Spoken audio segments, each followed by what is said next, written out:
Hello guys, कैसे हो आप लोग? आई होप अच्छे होंगे गाइस। आज मैं लेकर आई हूँ आप लोगों के लिए एक लेटेस्ट अपडेट गाइस। जैसा कि आप लोगों को पता है कि अभी पावर स्टार पवन सिंह ने उनके आने वाले अपकमिंग सॉन्ग का खुलासा किया है सिद्धार्थ नगर स्टेज शो में। उन्होंने कहा है कि ये जो सॉन्ग है वो 14 फैब को आएगा, यानी कि वैलेंटाइन डे को, जो कि बहुत ज़्यादा रोमांटिक सॉन्ग होने वाला है। और इस सॉन्ग का जो टाइटल है वो है तुम्हारे सिवा, एंड ये सॉन्ग हिंदी गाने से रीमेक किया गया है।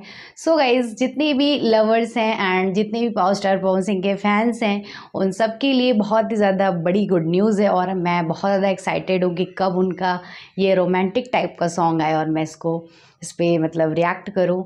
सो गाइज, ये सॉन्ग आएगा यूट्यूब के सबसे बड़े चैनल के थ्रू, यानी कि टी सीरीज़ चैनल के थ्रू ये सॉन्ग आएगा।